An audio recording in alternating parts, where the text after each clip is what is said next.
नमस्कार, India voice देख रहे हैं आप और मैं हूं आपके साथ सुचित्रा गुप्ता। वक्त हो चला है रिपोर्टर लाइव का, जहां पर दिन भर की तमाम बड़ी खबरें हमारे संवाददाता सीधा ग्राउंड जीरो से आप तक पहुंचाते हैं। रुक कर लेते हैं आज की पहली बड़ी खबर का। आपको बता दें कि पिछले दिनों से देश में काफी धमकियों को लेकर चर्चा है। कभी फ्लाइट में तो कभी किसी चौराहे को उड़ाने की धमकी आजकल दी जा रही है। वहीं एक ताजा मामला मथुरा से आया है, जहां हाईकोर्ट के बाद अब सुप्रीम कोर्ट को बम से उड़ाने की धमकी मिली है। क्या कुछ है ये पूरा मामला, इसकी तमाम जानकारी दे रहे हैं हमारे सहयोगी मोहम्मद फारूक। जन्मभूमि और शाही ईदगाह का विवाद चल रहा है। उस विवाद में श्री कृष्ण जन्मभूमि के पक्षकार मुख्यवादी आशुतोष पांडे को कई दिनों से जो है लगातार धमकियां मिल रही हैं। कल वो दिल्ली से और प्रयागराज बाई ट्रेन गए थे और ट्रेन में ही उनको कई बार धमकियां आई और धमकी भरे मैसेज आए, ऑडियो रिकॉर्डिंग आई, जिस पर जिसने धमकी दी है उसका कहना था कि हाई कोर्ट को बम से उड़ा दिया जाएगा, मथुरा के तमाम मुख्य मंदिरों को बम से उड़ा दिया जाएगा और सुप्रीम कोर्ट को भी बम से उड़ा दिया जाएगा। इस तरीके के तमाम धमकी भरे message, audio recording Ashutosh Pandey के पास आई और ये जो है जो उन्होंने स्क्रीनशॉट दिए हैं, उन स्क्रीनशॉट में पाकिस्तान का नंबर दिखाई दे रहा है और इसमें तमाम सुरक्षा एजेंसियां लग गई हैं, सुरक्षा एजेंसियां इसमें काम करने में लग गई हैं। हाई अलर्ट रहा है, ट्रेनों की भी चेकिंग की गई और तमाम स्टेशनों को भी सुरक्षा की दृष्टि से चेकिंग की गई है। हाई कोर्ट और सुप्रीम कोर्ट में भी तमाम पुलिस फोर्स लगा दिया गया है। हालांकि हाई कोर्ट और सुप्रीम कोर्ट की सुरक्षा बहुत ही कड़ी होती है, लेकिन फिर भी सुरक्षा की दृष्टि से तमाम और पुलिसकर्मी चप्पे चप्पे पर तैनात कर दिए गए हैं। इंडिया वॉइस के लिए मैं मोहम्मद फारूक, मथुरा। आपको बता दें कि दिल्ली की हवा काफी प्रदूषित हो गई है, AQI का लेवल खराब हो गया है। वहीं इस मामले पर अब राजनीति भी शुरू हो गई है। इसे लेकर भाजपा के नेताओं ने और कार्यकर्ताओं ने वायु प्रदूषण के मुद्दे पर आपके नेतृत्व वाली सरकार को, यानी कि दिल्ली में अतिशी के सरकार को घेरते हुए विरोध प्रदर्शन किया। क्या कुछ है पूरा ये मामला, इसकी तमाम जानकारी दे रहे हैं हमारे सहयोगी कमल किशोर। सूचकांक के अति गंभीर श्रेणी में पहुंचने के बीच भारतीय जनता पार्टी की दिल्ली इकाई ने यहां मेट्रो स्टेशन के बाहर मास्क वितरण किया। इस अभियान में दिल्ली बीजेपी अध्यक्ष वीरेंद्र सचदेवा के साथ विधायक वीरेंद्र गुप्ता, सांसद रामवीर सिंह बिधूड़ी, सांसद प्रवीण खंडेलवाल और पार्टी के अन्य नेता शामिल हुए। सचदेवा ने प्रदूषण के मौजूदा संकट से निपटने में विफल रहने के लिए आम आदमी पार्टी सरकार की आलोचना की। उन्होंने कहा, अगर दिल्ली को इस भयानक स्थिति में पहुंचाने के लिए कोई जिम्मेदार है तो वो है केजरीवाल सरकार। उन्होंने पिछले 10 सालों में प्रदूषण को लेकर कोई गंभीरता नहीं दिखाई है। वीरेंद्र सचदेवा ने इस बात पर जोर दिया कि दिल्ली में प्रदूषण साल भर की समस्या है, जिसके लिए सक्रिय उपायों के बजाय सतत प्रयासों की आवश्यकता है। बीजेपी अध्यक्ष ने ग्रेडेड रिस्पांस एक्शन प्लान चरण 1, 2 और 3 प्रभावशीलता पर भी सवाल उठाते हुए कहा कि ग्रेप में उपायों को लागू करने के बावजूद प्रदूषण का स्तर अभी भी बढ़ रहा है। वीडियो जर्नलिस्ट के साथ मैं कमल किशोर, इंडिया वॉइस, दिल्ली। अगली खबर लखनऊ से है, जहां अटल बिहारी वाजपेयी के जन्मोत्सव पर लखनऊ वासियों को बड़ी सौगात दी गई। लेकिन क्या है ये सौगात, इसकी तमाम जानकारी दे रहे हैं हमारे सहयोगी मोहम्मद अमान। वासियों को एक बड़ी सौगात मिलने वाली है। आपको बता दें, लखनऊ में बसंत कुंज योजना में प्रेरणा स्थल लगभग कंप्लीट हो चुका है और इसका उद्घाटन 25 दिसंबर को ऐसा बताया जा रहा है कि प्रधानमंत्री नरेंद्र मोदी करेंगे और जो पूर्व प्रधानमंत्री अटल बिहारी वाजपेयी हैं, उनके जन्म उत्सव के दिन पे इसका उद्घाटन किया जाएगा और एक विशाल जगह पे इसका निर्माण किया गया है। जो बड़ी जगह पे आपको तस्वीरों में दिखाना चाहेंगे किस तरह से इसका निर्माण किया गया है। और इसकी सुंदरता की बात की जाए तो, अगर इसकी सुंदरता की बात की जाए तो निगाहें देखते ही इसकी निगाहें टिक जाएंगी लोगों की। जिस तरह से यहाँ पे इसकी खूबसूरती को लेकर जिस तरह से इस प्रेरणा स्थल का निर्माण किया गया है, आपको बताना चाहेंगे यहाँ पे जो रैली स्थल है और ओपन थिएटर है,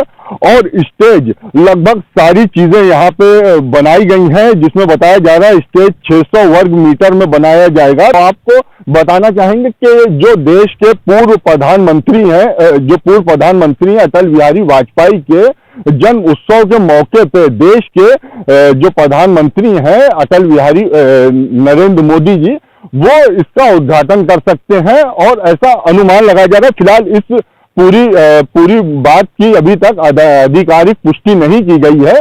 फिलहाल जिस तरह से यहाँ पे एलडीए ने युद्ध स्तर पे काम कराया है वो लगातार तारीफ के काबिल है। और यहाँ पे बहुत कम समय में और बहुत ज्यादा काम करा दिया है, लगभग ये भी कंप्लीट होने वाला है। फिलहाल ऐसा बताया जा रहा है कि 25 दिसंबर तक इसका काम पूर्ण रूप से 25 दिसंबर से पहले ही कंप्लीट करा दिया जाएगा। लखनऊ से मोहम्मद अमान, इंडिया वाइज। तो वहीं जगह जगह आज पूरे देश में पूर्व प्रधानमंत्री इंदिरा गांधी का जन्मोत्सव मनाया गया। आपको बता दें, इसी कड़ी में कांग्रेस अध्यक्ष मल्लिकार्जुन खड़गे और विपक्ष के नेता राहुल गांधी ने नई दिल्ली के इंदिरा गांधी स्मारक पर पूर्व प्रधानमंत्री श्रीमती इंदिरा गांधी को श्रद्धांजलि अर्पित की और उन्हें याद किया। खबर पर ज्यादा जानकारी दे रहे हैं हमारे सहयोगी कमल किशोर। इंदिरा गांधी की जयंती पर मंगलवार को उन्हें श्रद्धांजलि दी और देश के प्रति उनके योगदान को याद किया। पार्टी अध्यक्ष मल्लिकार्जुन खड़गे ने और लोकसभा में नेता प्रतिपक्ष राहुल गांधी ने शक्ति स्थल पहुंचकर इंदिरा गांधी के स्मारक पर पुष्पांजलि अर्पित की। खड़गे ने सोशल मीडिया मंच एक्स पर पोस्ट किया कर इंदिरा गांधी के व्यक्तित्व और योगदान का उल्लेख किया। उन्होंने कहा कि सशक्त और प्रगतिशील भारत के निर्माण में अपनी दक्षता, दृढ़ इच्छा शक्ति, कुशल नेतृत्व, अद्वितीय कार्यशाली और दूरदर्शी से भारत निर्माण में अग्रणी योगदान देने वाली भारत की प्रथम महिला प्रधानमंत्री व हमारी आदर्श इंदिरा गांधी जी को भावभीनी श्रद्धांजलि। वहीं राहुल गांधी ने एक्स पर पोस्ट किया कि दादी हिम्मत और मोहब्बत दोनों से मिसाल थी। उन्हीं से मैंने सीखा कि निडर होकर देशहित के रास्ते पर रहना असली ताकत है। उनकी यादें मेरी शक्ति है जो हमेशा मुझे याद दिलाती रहेगी। वीडियो जर्नलिस्ट के साथ मैं कमल किशोर, इंडिया वॉइस। रुक करेंगे अगली खबर का। खबर झांसी से है, जहां झांसी मेडिकल कॉलेज में शुक्रवार की देर रात हुए अग्निकांड में अब तक 12 बच्चों की मौत की खबर है। आपको बता दें कि इसे लेकर प्रशासन जांच भी कर रहा है, लेकिन अब तक क्या इस मामले पर अपडेट है, इसकी तमाम जानकारी दे रहे हैं हमारे सहयोगी शेख गुल मोहम्मद। झांसी मेडिकल कॉलेज में शुक्रवार की रात को हुए अग्निकांड में अभी तक 12 बच्चों की मौत हो चुकी है, जिसके चलते आज समाजवादी पार्टी के युवा नेता झांसी मेडिकल कॉलेज पहुंचे और गेट नंबर 1 के सामने उन्होंने धरना प्रदर्शन दिया। धरना प्रदर्शन में भाजपा सरकार मुर्दाबाद, वही झांसी मेडिकल कॉलेज के प्रिंसिपल नरेंद्र सिंह सेंगर के खिलाफ बर्खास्त करने की मांग की गई है। वहीं जैसे ही इस धरने की जानकारी पुलिस को मिलती है तो थाना नवाबाद पुलिस व रिपोर्टिंग चौकी की पुलिस भारी बल मात्रा के साथ वहां पहुंचती है और युवा नेताओं को समझाकर वहां से हटाने का प्रयास करती है। मगर जब युवा नेता बिल्कुल वहां से हटने के लिए मना कर देते हैं तो उस पर पुलिस कठोर कार्रवाई करते हुए कुछ लोगों को चौकी और थाने ले जाती है। अगली खबर अयोध्या से है, जहां समाधान दिवस के दौरान भारतीय किसान यूनियन के प्रदेश सचिव और तहसीलदार रुदौली के बीच तीखी नोकझोंक हो गई। लेकिन ये नोकझोंक क्यों हुई है, क्या है इसका कारण, विस्तार पूर्वक जानकारी दे रहे हैं हमारे सहयोगी विनय मिश्रा। दौरान जो है तहसीलदार और प्रदेश सचिव किसान यूनियन के जो थे उनके बीच जो है वाद विवाद हुआ है। और वाद विवाद होने का कारण यह था कि प्रदेश सचिव किसान यूनियन के द्वारा जो है शिकायत करने जो है समाधान दिवस रुदौली पहुंचे हुए थे और वहाँ उन्होंने सरकारी भूमि पे जो तमाम तरीके के कब्जे हो रहे हैं उस कब्जे को लेकर के शिकायत की। उस दौरान जो है तहसीलदार उन पर भड़क गए और दोनों के बीच तीखी वार्ता होने लगी। प्रदेश सचिव का साफ तौर पे यहाँ पे कहना था कि सरकारी भूमि पे जो है अवैध कब्जे हो रहा है, मुख्यमंत्री के भी आदेश है कि सरकारी भूमि पे कब्जा करने वालों के खिलाफ सख्त कार्रवाई होगी। लेकिन वहीं अगर बात किया जाए रुदौली तहसील प्रशासन की, तो रुदौली तहसील प्रशासन द्वारा जो है कोई कार्रवाई नहीं में जो है सरकारी भूमि पे कब्जे कर रखे हैं और यहाँ पे तहसील प्रशासन पूरी तरीके से नतमस्तक होता हुआ नजर आ रहा है। इन्हीं सभी मुद्दों को लेकर के जब किसान यूनियन ने शिकायत की तो इसकी शिकायत जब करने पहुंचे तो तहसीलदार भड़क गए और इन दोनों के बीच काफी वार्ता कहानी हुई और मौके पर एसडीएम भी बैठे थे, विधायक भी बैठे थे। विधायक ने जो बीच बचाव करते हुए मामले को शांत किया और उन्होंने कहा कि जो तरीके की कार्रवाई जो है अवैध कब्जे वालों के खिलाफ सख्त से सख्त यहाँ पे कार्रवाई की जाएगी। और जो कुछ पुराना नाली का विवाद को लेकर के भी प्रकरण था उस विवाद को भी काफी दिनों से खत्म नहीं किया जा रहा था, उस विवाद को भी खत्म करने के आश्वासन दिया गया है। अब देखने वाला होगा कि जो रुदौली तहसील प्रशासन द्वारा जो सरकारी भूमि पे कब्जा हो रहा है उन पे कब्जे पे कब लगाम लगती है। सहयोगी रमेश पांडे के साथ विनय मिश्रा, इंडिया वॉइस, अयोध्या। एक और यूपी सरकार प्रशासन और कानून व्यवस्था को मजबूत करने के लिए हर तरीके के प्रयास कर रही है। वहीं प्रशासन इस प्रयास पर अपनी हरकतों से कलंक लगाने का काम कर रही है। ताजा मामला कानपुर देहात से है, जहां चौकी से चंद कदम दूरी पर ही एक अवैध तरीके से डीजल पेट्रोल का काला कारोबार चल रहा था और इसी मामले पर अब तक कोई कार्रवाई नहीं की गई थी। लेकिन खबर में आने के बाद इस पर क्या कुछ कार्रवाई की गई है, इसकी तमाम जानकारी दे रहे हैं हमारे सहयोगी गौरव शुक्ला। से चंद कदम की दूरी पर चल रहे तेल के अवैध कारोबार पर प्रशासनिक अफसरों ने की छापेमारी। 8 लोगों के खिलाफ दर्ज हुआ मामला। आपको बता दें, पूरा मामला भोगनीपुर कोतवाली क्षेत्र का है, जहां पर सूचना पर पहुंचे आला अफसरों ने कार्रवाई कर दी।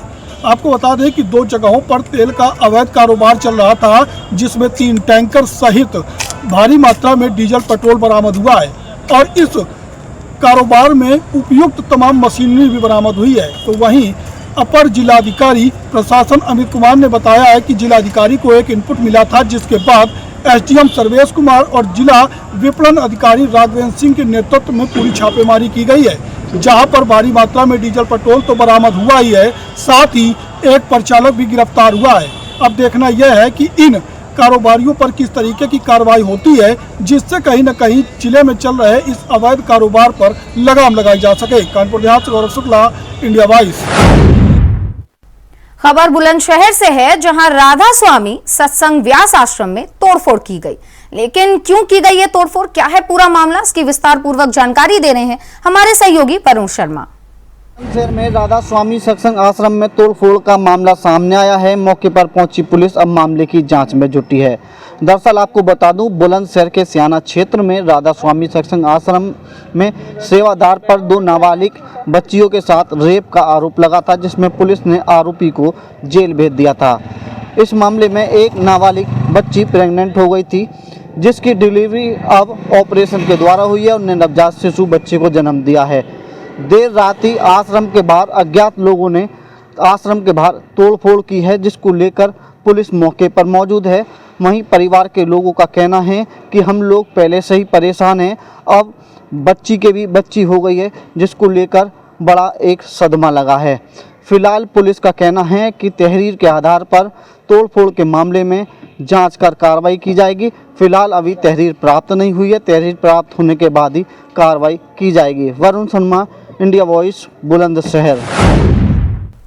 यहाँ वक्त तो चला एक छोटे से ब्रेक का, चल लौटते हैं और ब्रेक के बाद एक बार फिर से खबरों का रुख करेंगे। खबर जौनपुर से है, जहां पूर्वांचल विश्वविद्यालय के गर्ल्स हॉस्टल में छात्राओं ने हंगामा कर दिया। लेकिन क्यों किया ये हंगामा, क्या रहा ये पूरा मामला, इसकी तमाम जानकारी दे रहे हैं हमारे सहयोगी विवेक कुमार।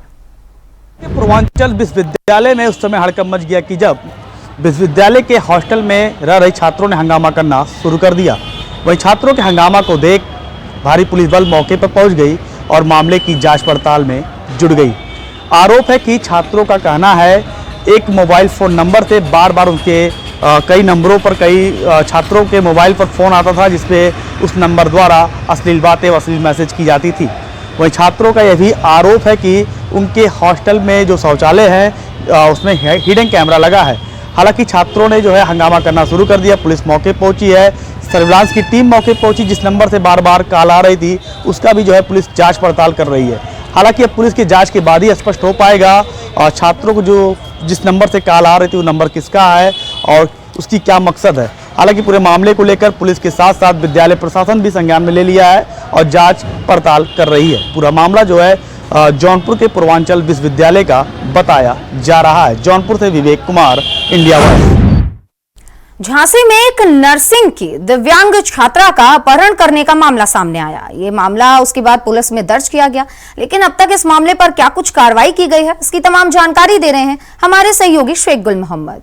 इस वक्त चौंका देने वाला मामला सामने आ रहा है। मैं आपको बता दूं कि झांसी के तोड़ीपुर थाना क्षेत्र में एक जीएनएम नर्सिंग करने वाली छात्रा का अपहरण कर लिया गया है। आपको बता दूं कि वो कल अपने कॉलेज के लिए निकली थी, मगर जब देर शाम तक वे घर पर नहीं लौटी तो उसके परिजन काफी परेशान हो गए। वहीं पिता ने जानकारी देते हुए बताया कि शाम को उनके व्हाट्सएप पर एक कॉल आता है, जिसमें बताया जाता है कि उनकी बच्ची उनके पास है। वह फिरौती के रूप में उनसे 6 लाख रुपए की रकम मांगी गई है। वहीं व्हाट्सएप पर युवती के कुछ फोटो और एक 4 सेकंड का वीडियो भेजा गया है जिसमें युवती बैठी नजर आ रही है और उसके मुंह और हाथ बंधे हैं। वहीं जब पीड़ित परिवार द्वारा थाना तोड़ी फतेहपुर में इसकी शिकायत दी गई तो पुलिस ने दूसरे थाना क्षेत्र का मामला बताते हुए अपना पल्ला झाड़ लिया। वहीं पीड़ित परिवार द्वारा आज क्षेत्र अधिकारी मऊरानीपुर को इसकी शिकायत दी गई। जैसे ही क्षेत्र अधिकारी के पास ये मामला पहुंचता है तो पुलिस में हड़कंप मच जाता है और तत्कालीन प्रभाव से पुलिस पूरे मामले की जांच में जुट गई है। झांसी से इंडिया वॉइस के लिए शेख गुल मोहम्मद की रिपोर्ट। अब लगभग नवंबर भी खत्म होने को है, लेकिन ठंड का नामो निशान देखने को नहीं मिल रहा है। वहीं आपको बता दें कि यूपी में ठंड के लिए अभी भी लोगों को और इंतजार करना पड़ेगा। लेकिन क्यों ऐसा वैज्ञानिकों का कहना है, इसकी तमाम जानकारी दे रहे हैं हमारे सहयोगी मोहम्मद अमान। के लिए करना होगा इंतजार। आधा नवंबर बीतने को है लेकिन मौसम अभी भी गर्म देखने को मिल रहा है। वहीं मौसम विभाग के जो वैज्ञानिक हैं उनकी बात माने तो दीपावली के बाद से जो वायु प्रदूषण है वो बढ़ा हुआ है। हवा में अभी नमी देखने को नहीं मिल रही है। जिस तरह से दिन का जो मौसम है वो दिन के मौसम में फिलहाल अभी भी गर्मी का एहसास हो रहा है उत्तर प्रदेश वासियों को।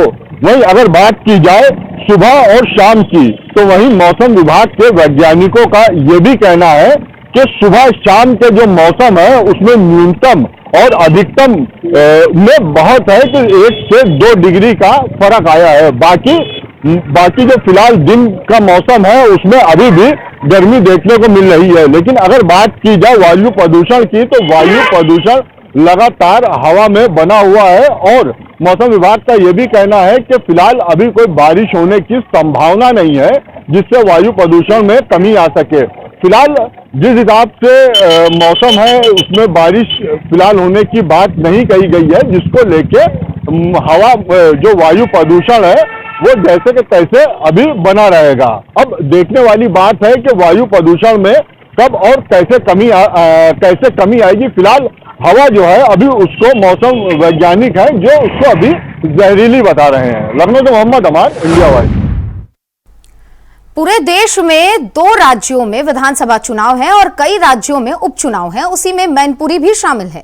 आपको बता दें कि करहल विधानसभा सीट पर उपचुनाव के लिए पोलिंग पार्टियां रवाना हो गई हैं। पूरी खबर पर ज्यादा जानकारी दे रहे हैं हमारे सहयोगी मुकेश कुमार। विधानसभा पर उपचुनाव होना है जिसको लेकर कल मतदान होना है, जिसको लेकर आज मैनपुरी के आगरा रोड स्थित नवीन गल्ला मंडी से पोलिंग पार्टियां रवाना की गई हैं। पोलिंग पार्टियों को रवाना करते हुए जिला अधिकारी अंजनी कुमार सिंह और पुलिस अधीक्षक विनोद कुमार सिंह ने बताया कि सुरक्षा के सभी पोलिंग बूथों पर पुख्ता इंतजाम किए गए हैं। सुबह 7 बजे से मतदान शुरू कराया जाएगा। शांतिपूर्ण मतदान संपन्न कराए जाने को लेकर कई पैरामिलिट्री फोर्स की कंपनियां आई हैं, तो 5000 से अधिक इसमें पुलिस कर्मियों की ड्यूटी लगाई गई है। तो वहीं मतदान कर्मियों को मतदान सामग्री, ईवीएम्स, जो भी सामग्री जरूरी है वो उनको उपलब्ध करा दी गई है और किसी तरीके की गड़बड़ी को रोकने के लिए सेक्टर मजिस्ट्रेटों की तैनाती भी की है। तो वहीं जिला अधिकारी अंजनी कुमार ने बताया कि कहीं भी किसी बूथ पर कुछ गड़बड़ी होती है तो 5 मिनट के अंदर वहां फोर्स मौके पर पहुंचेगी। फोर्स पहुंचने के बाद उस समस्या का समाधान भी जल्द से जल्द किया जाएगा। वहीं तो वही पुलिस अधीक्षक विनोद कुमार सिंह ने कहा सुरक्षा की दृष्टि को देखते हुए सभी पुलिसकर्मियों को पहले से ही ब्रीफ कर दिया गया है कि पोलिंग बूथ से 200 मीटर की दूरी पर जो भी हरकत है या उससे दूर रखा जाएगा। सिर्फ मतदान करने वाले ही मतदान बूथ पर पहुंचकर अपने मत का प्रयोग करेंगे। मैनपुरी से इंडिया वॉइस के लिए मुकेश कुमार। तो वहीं गाजीपुर से इंसानियत को शर्मसार करने वाली एक खबर सामने आई, जहां एक भाई ने भाई की चाकू मारकर हत्या कर दी। लेकिन क्या रहा ये पूरा मामला, इसकी तमाम जानकारी दे रहे हैं हमारे सहयोगी सुशील तिवारी। जमीनी विवाद की सनक में पागल भाई ने कर दी अपने ही भाई की चाकू से गूंथकर हत्या। खबर गाजीपुर जिले के हुसैनपुर मधुकर गांव की है।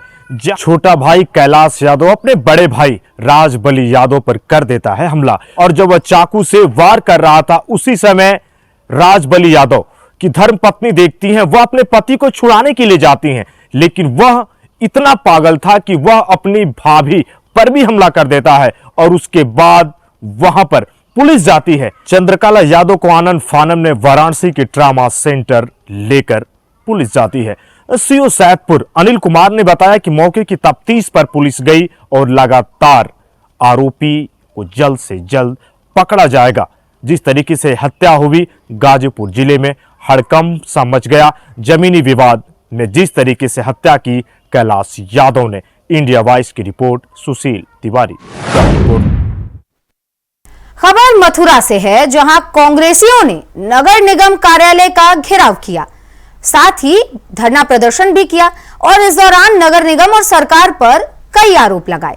लेकिन क्यों, क्या रहा ये पूरा मामला, इसकी तमाम जानकारी दे रहे हैं हमारे सहयोगी मोहम्मद फारूक। मथुरा नगर निगम के मेयर के खिलाफ कांग्रेस ने नगर निगम कार्यालय को घेरा और तमाम धरना प्रदर्शन कर नारेबाजी की। नगर निगम के मेयर के खिलाफ जो है एक मुख्यमंत्री के नाम संबोधित ज्ञापन भी कांग्रेस द्वारा दिया गया है। कांग्रेस की जिला कमेटी के अध्यक्ष भगवान सिंह वर्मा ने कहा है कि नगर निगम में जिस तरीके से भ्रष्टाचार हो रहा है, उस भ्रष्टाचार की उच्च स्तरीय उन्होंने मुख्यमंत्री से जांच कराने की भी बात कही है। उनका कहना है कि नगर निगम में जो मेयर हैं वो भ्रष्टाचार में पूरी तरीके से लिप्त हैं। तमाम उन्होंने एनओसी दे दी हैं, निर्माण कार्यों के लिए एनओसी दे दी हैं और तमाम उन्होंने जो भ्रष्टाचार संबंधी फाइलें हैं वो सब उन्होंने कर दी हैं। उसको लेकर उन्होंने तमाम नगर निगम के कार्यालय पर बैठकर धरना प्रदर्शन किया और ज्ञापन उन्होंने अपर नगर आयुक्त को सौंपा। तमाम पदाधिकारी इस धरना प्रदर्शन में मौजूद थे कांग्रेस के और उन्होंने नारेबाजी भी जमकर करी। उन्होंने मेयर के खिलाफ जबरदस्त नारेबाजी करी। अब देखना है कि उनके द्वारा जो मुख्यमंत्री के नाम संबोधित ज्ञापन दिया गया है, उस ज्ञापन पे कब तक कार्रवाई होती है। इंडिया वॉइस के लिए मैं मोहम्मद फारूक, मथुरा। वहीं पीलीभीत से एक ठगी का मामला सामने आया। आपको बता दें कि हमारे किसान यानी कि जो हमारे अन्नदाता है, उनको ठगने और उनकी मेहनत की धनराशि को लूटने की कोशिश सरेआम की जा रही है। लेकिन क्या है ये पूरा मामला, कैसे ये लूटने की कोशिश जो है की जा रही है, इसकी तमाम जानकारी दे रहे हैं हमारे सहयोगी अमित पाल। पीलीभीत में जैसे कि आप जानते हैं, किसानों को ठगने में कोई और कसर नहीं छोड़ी जा रही। जैसे कि बता दें आपको, धान क्रय केंद्र का मामला अभी चल रहा था, धान खरीदी को लेकर के किसान को लूटा जा रहा था। वहीं आपको बता दें कि जो है अब खाद डीएपी किसानों को नहीं मिल पा रही, जो गेहूं में पड़ने वाली डीएपी एनपीके सुपर पोटास खाद है, वो अभी तक किसानों को प्राप्त नहीं हो पा रही है। जैसे कि आपको बताते हैं, सरकारी केंद्रों से खाद बिचौलिया लोग उठा करके जो है कि महंगे दामों में जमाखोरी करने के बाद महंगे दामों में किसानों को बेचते हैं, जिसके चलते किसान दर दर भटक रहा है खाद के लिए। वहीं कलीनगर व गजरौला में नकली खाद पकड़ी गई थी। कलीनगर में छापेमारी की गई थी, भारी मात्रा में खाद पकड़ी गई थी, लेकिन पूर्व में और बीसलपुर जहानाबाद क्षेत्र में अभी तक कोई कार्रवाई नहीं की जा रही। हालांकि कोई अधिकारी कार्रवाई करता है तो कार्रवाई करने के बाद में आखिर क्या होता है तो कोई भी जानकारी नहीं मिल पाती है। अब ये देखना है कि पूर्व में क्या कार्रवाई की जाती है जमाखोरियों के ऊपर, जो डीएपी खाद की जमाखोरी करते हैं और जिसके बाद में किसान को जो खाद नहीं मिल पाती है। अब देखना ये होगा कि क्या कार्रवाई की जाती है। देखते रहे इंडिया वॉइस कैमरामैन अंकुश सिंह के साथ। एक और जहां सरकार बार बार प्रयास करती है कि सारी कानून व्यवस्था और प्रशासन हर चीज को लेकर चाक चौबंद रहे, लेकिन प्रशासन में जो अधिकारी हैं वो अपनी लापरवाही से बाज नहीं आ रहे। आपको बता दें कि रायबरेली से यह मामला है, जहां पर अवैध कच्ची शराब की खबर दिखाने के बाद आबकारी विभाग की नींद टूटी। लेकिन नींद टूटने के बाद आबकारी विभाग ने क्या कुछ कार्रवाई की है, इसकी तमाम जानकारी दे रहे हैं हमारे सहयोगी राजू तिवारी। रायबरेली में अवैध कच्ची शराब खुलेआम बिकने का मामला, जिसके बाद खबरों की सुर्खियां बनी और खबर दिखाए जाने के बाद आबकारी विभाग की कुंभकर्णी नींद टूटी है।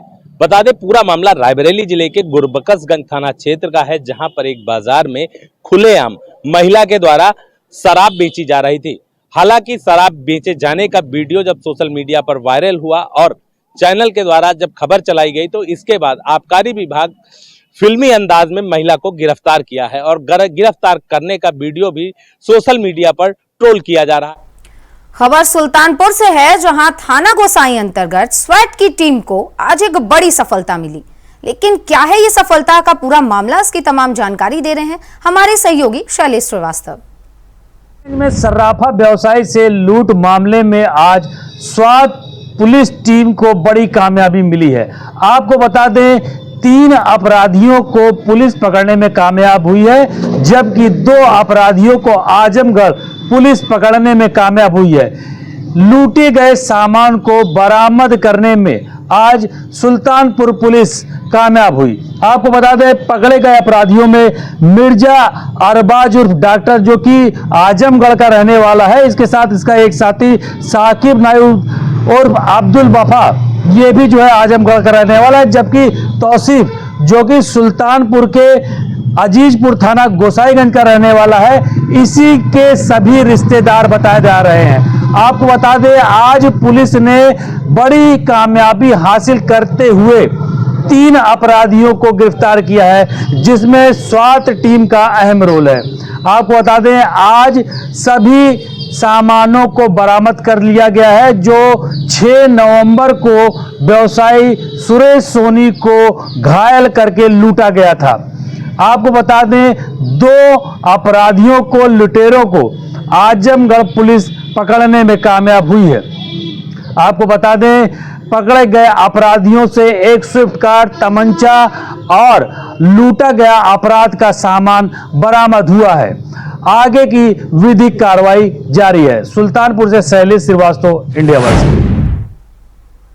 तो इसी के साथ फिलहाल इस बुलेटिन में इतना ही। देश और दुनिया की तमाम बड़ी खबरों के लिए आप बने रहिए इंडिया वॉइस के साथ। नमस्कार।